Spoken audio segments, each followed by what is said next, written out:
Welcome along to part 20. I don't know whether I've ever stayed this long at a club before. It must be going well. Yep, it's me, the Gobby Gaffer, and managing Marseille over here in France. And well, there's lots of things to talk about. So yes, we have played quite a few games. As I've said before, we are on part 20 of Marseille now, and something needs to happen with this save. I either win the Champions League and move on, or just move on anyway. But I don't like to get too stagnant in a job, and we've won everything in France as it stands.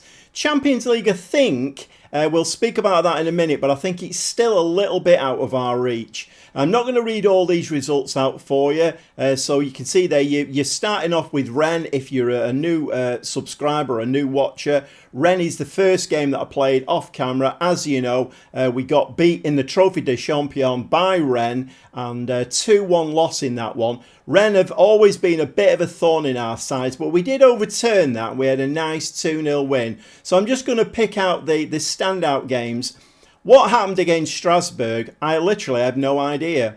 There was a little clue before it. I think I got an inbox or a news message came up saying Strasbourg won on a 10-game unbeaten run.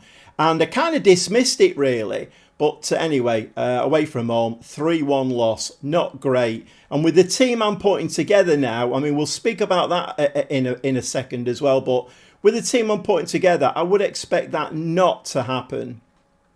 Okay, just looking down here now. Now, we are in the Champions League, obviously. And, well, that has been, you know, we know the 8 teams that we're going to play. So we played Inter away from home. Now, we didn't start well in that game. In fact, to be quite honest, we didn't play well all through the game. In the league, we're having anything up to like 30 shots with 16 on target. We're absolutely steamrolling teams. Champions League, I think up to about the 50th minute in that game, we'd had 1 shot and that wasn't on target. And then all of a sudden, Eze just pops up with a goal and outside the penalty area, just whacks it with 1-0 up. And I thought, oh, maybe this is going to be one of those games where we buck the trend and we'll win it. But no, Inter came back and very, very late on and scored 2 goals and we lost that 2-1. So now the focus on the Champions League now has changed a little bit. It's shifted. Obviously, the 2.4 millions are very important because it keeps the bank balance rolling over. But we do need to start progressing in this competition now. It's about getting into that last 16, the last 8, the last 4. We need to start progressing it. It can't just be Marseille are in the Champions League this season. They're going to get so far and get knocked out. That's no good to me. I'm ambitious. I don't want that. And a 2-1 loss away at Inter. And this group, to be fair, is probably the easiest group that we've had. You watch now, I've said that. But anyway, look a little bit further down. Fenerbahce at home, a 5-1 win in that one. And that's kind of the kind of result I would be expecting. Because, like I say, this team is ticking over like a well-oiled clock at the moment. I think maybe the fact that I've brought a lot of young players in and I am trying to play them all because we have quite a lot of wonder kids here now. I don't know whether it's the right way, you know, like in the Champions League. I mean, look at the next game there, Champions League hangover, RC Lens away from home, a very stagnant 1-1 draw, and we didn't do well in that game. But I am going to have a look at that and see whether I need to bring some experience in.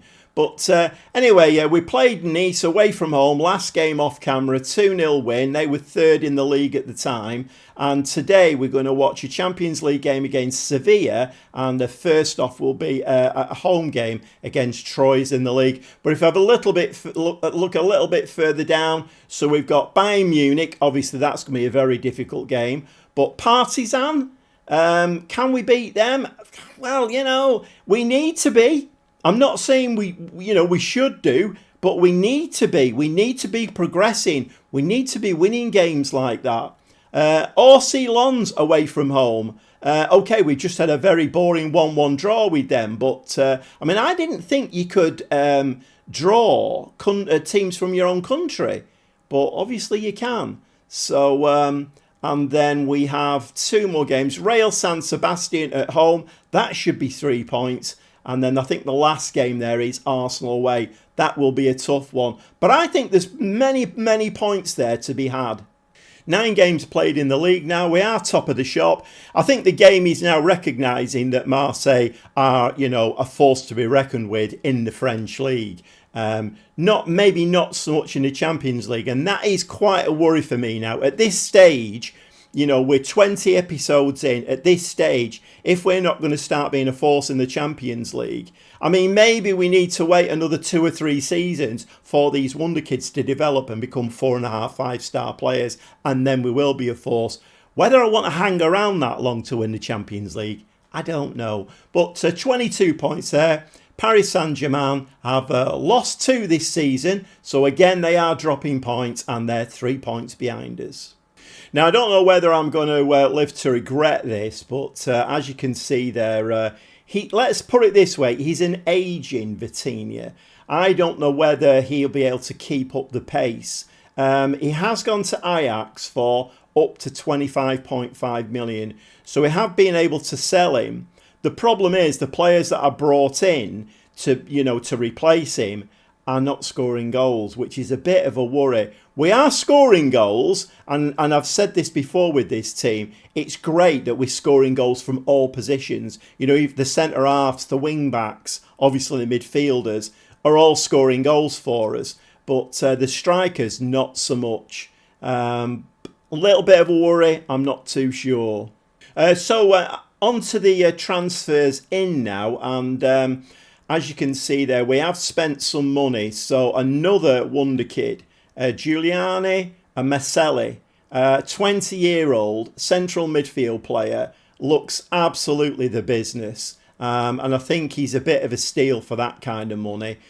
The problem I've got is I'm picking up all these young wonder kids who look, they're coming in with like a 3-star rating. Some of them even 4-star, but they are young kids. And I think I do need to blend in some experience with them. But it's difficult because I've got all these shiny new wonder kids with great shiny star ratings, and I want to play them all. I mean, Profundi up front is looking brilliant.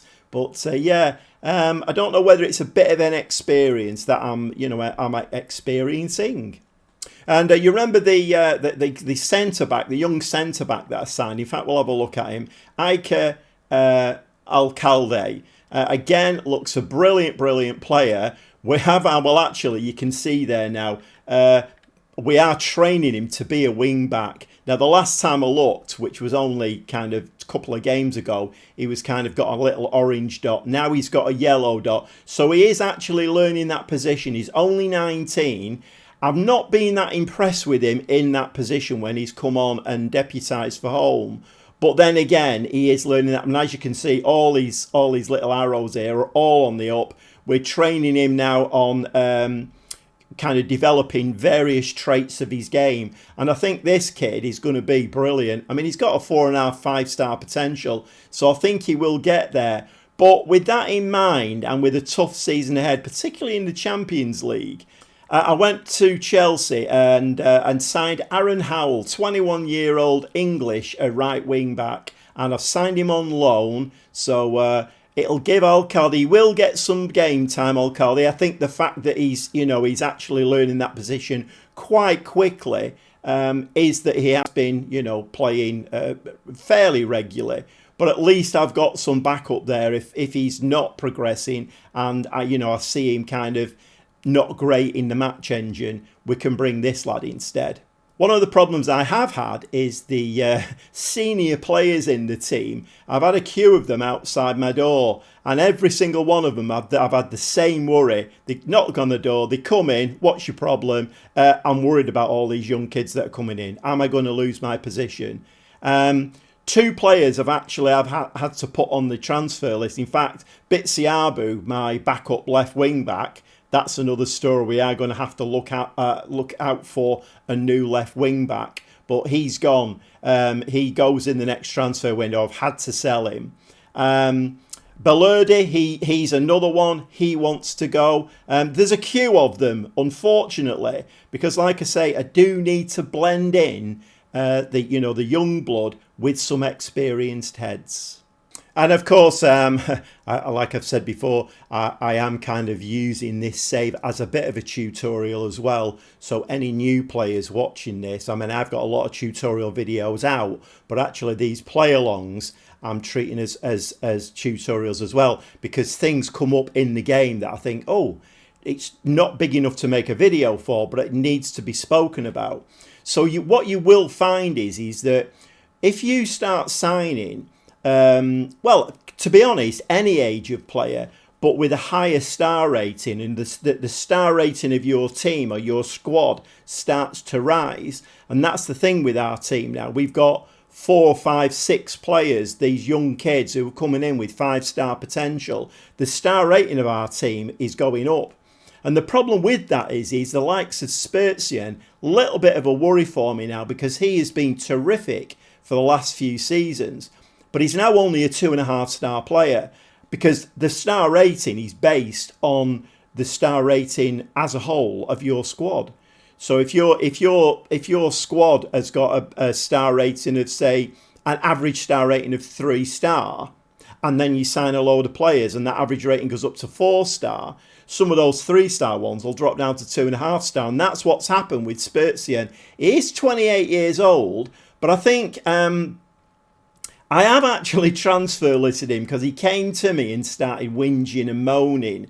And I don't like grumpy people in my squad, because the dynamics hit the floor. You know, you kind of fluidity in the team all goes out of the window.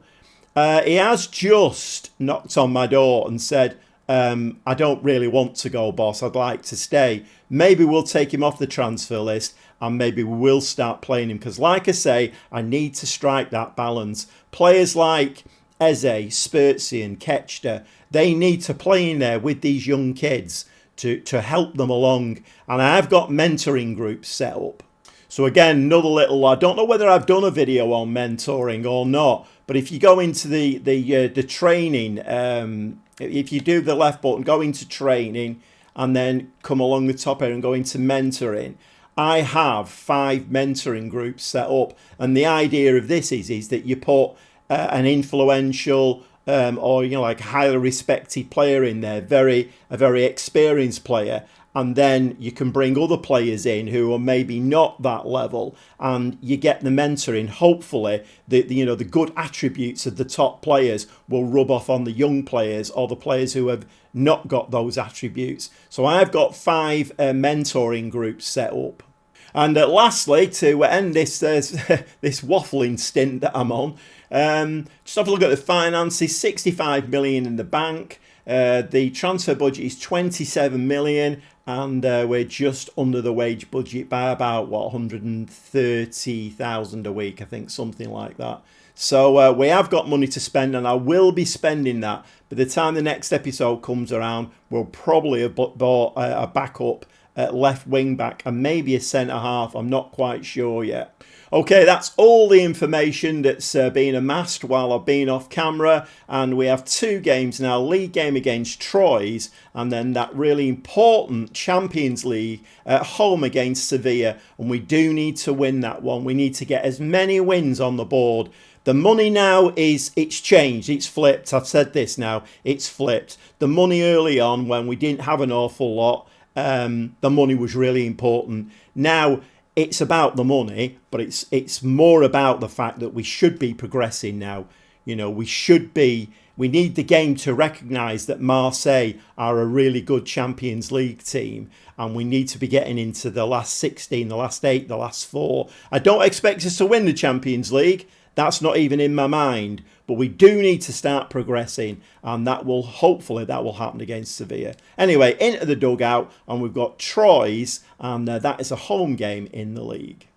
So I am still tinkering with my lineup. Like I say, I do need to try and get a good balance in here. I mean, for instance, in the midfield there, we've got the young kid Costa, who is the Brazilian lad. Got outstanding stats. As you can see there, we've got all these yellow upticks that, you know, he's just improved. He's only 19. He's just improving all of the time. He's got a value of 120 million, but he is only 19. Marseille has come straight into the team. This new lad, 20-year-old box-to-box midfield player. again looks absolutely brilliant.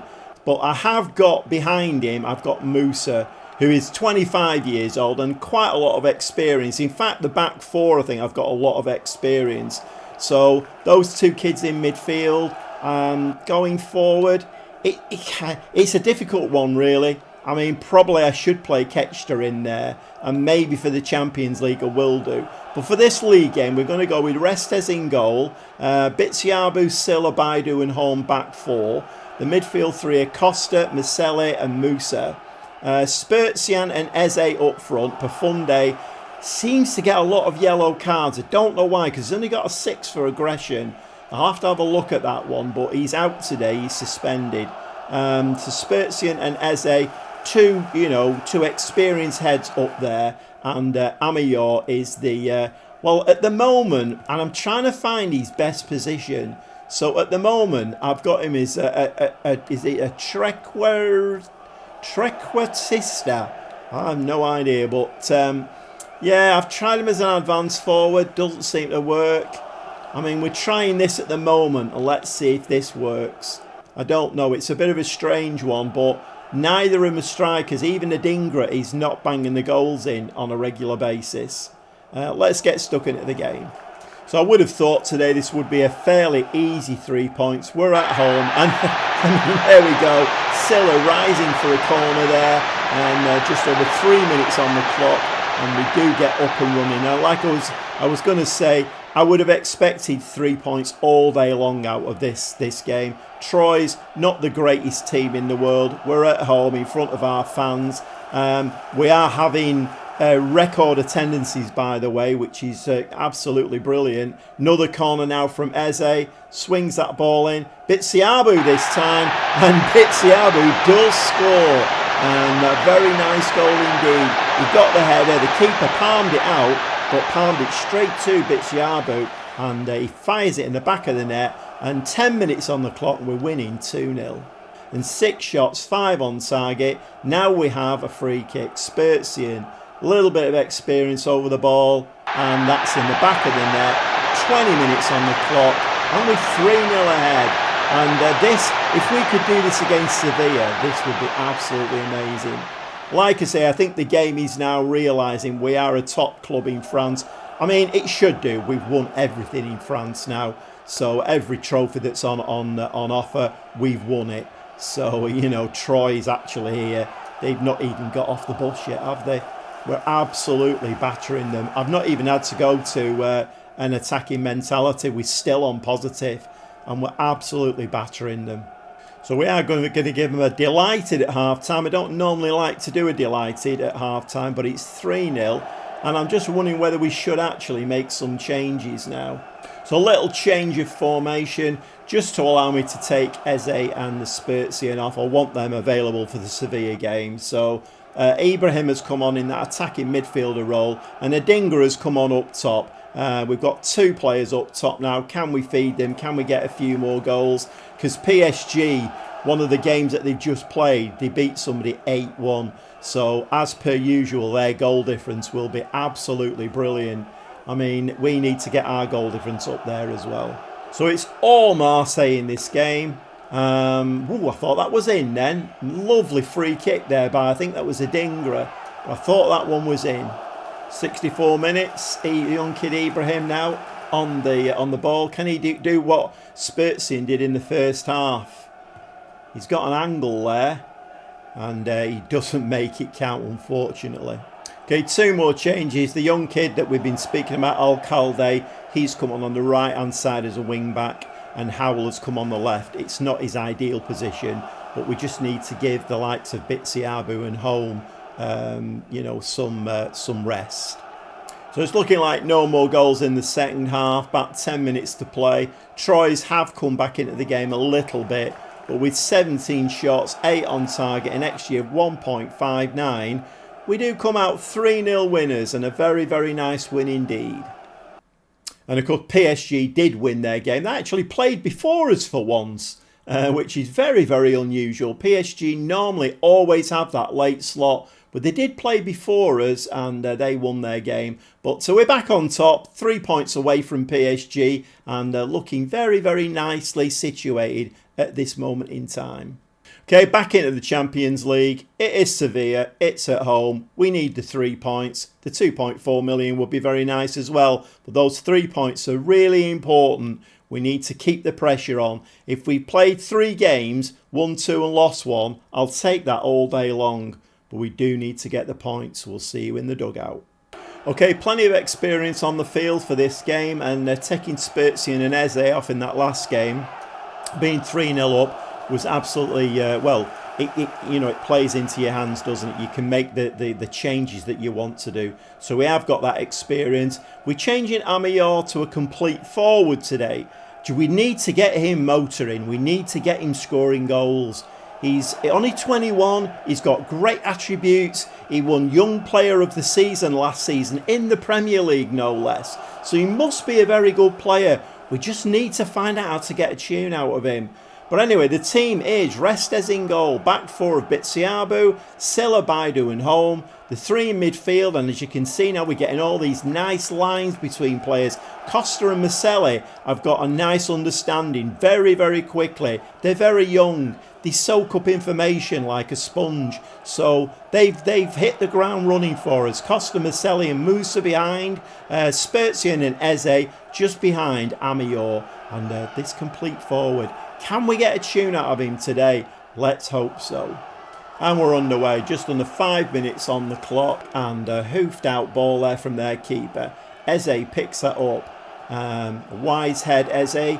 Can he actually find a decent ball? He had a run there from Holm. He didn't use him. He was a little bit late with that pass. Holm into the penalty area. The ball's in the back of the net, and Amior has put us 1-0 ahead.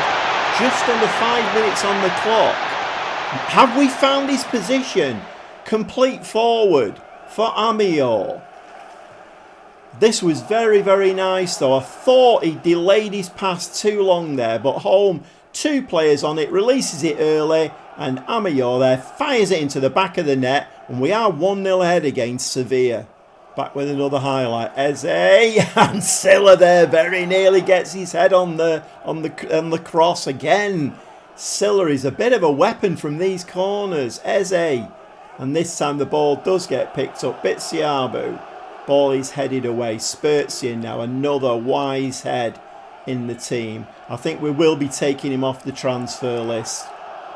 He seems to have stopped whinging now, so let's take him off the list. Let's have him in those mentoring groups, and let's, he can bring these young players along. Eze again with another corner now. Floats it into this near post. We do seem to be preferring this near post corner from that side, but that highlight comes to nothing. So moving into half time now, a bit of a lacklustre first half, although we have had 10 shots, 5 on target, but Sevilla have done absolutely nothing. So we are going to say that we're pleased, and hopefully that what happened against Inter doesn't happen in this game. We need to try and keep that 1-0 lead or add to it. We don't want them coming back in the 87th minute and 88th minute and score 2 goals. At this moment in time, it doesn't look like it, because Sevilla are a very, very, they're looking a very poor team compared to Inter. Spezia now throws the ball into the box. That's headed back in. Amior!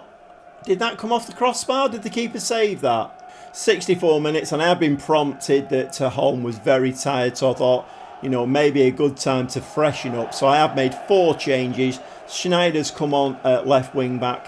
Howell, the lad on loan from Chelsea, has come on at right wing back, and the midfield's been refreshed completely. So again, one of the young kids, Boisson, has come on there, and Ketchter, one of the older heads, is going to play the box-to-box. Spezia floats another ball in, and that's very, very nearly from Schneider there. Very nearly another goal, and I do hope we're not going to live to regret this in this game. We've had a few headers there that have just nipped outside the post, and Sevilla have just had their first shot in the game on the 75th minute. And the last substitution now, we're going to replace Eze with Profundi. This kid is absolutely outstanding, Profundi. He's weighing in with goals. I think he's got 5 goals already. He's absolutely stunning. Okay, Sevilla now. This game is very, very evenly poised at the moment. Well, when stats-wise, it's not. Because we've been absolutely...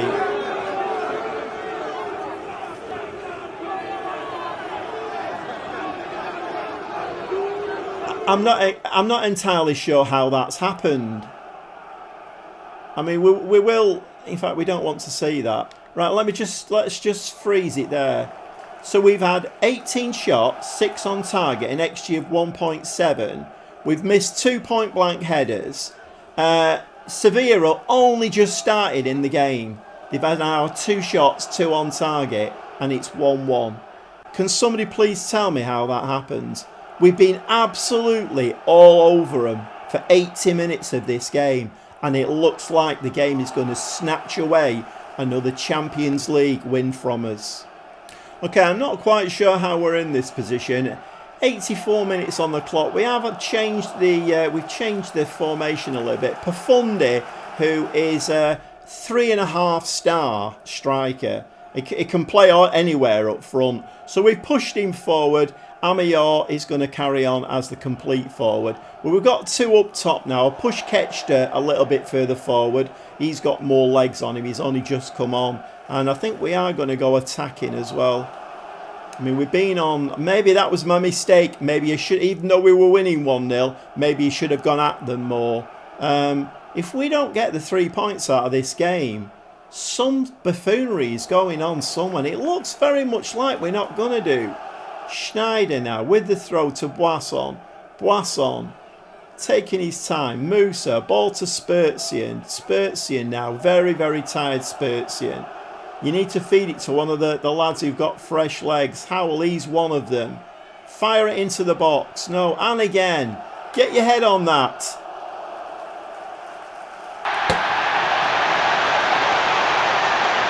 Oh, the referee's having a look at this one. I think this will get disallowed. I literally have no idea what happened there. That was like watching that in slow motion. It's been given. What?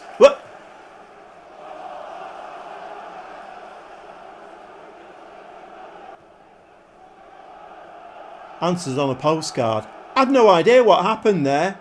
Are we going to win this game 2-1? We certainly are. I mean, I'm speechless. Speechless. I don't know what to say about that. Oh my word. Okay, well, that's changed my team talk. We're going to give them a delighted. We've actually won 2. I'm happy with the performance. No, I'm not. I'm absolutely seething. Well, actually, am I? I mean, okay, we only scored the 1 goal, but we were all over Sevilla. There's no way that he should have scored. What happens in this match engine? I wish somebody would... Can somebody do a tuition video for me for once and tell me what goes on in the match engine? Because I literally have no idea at all.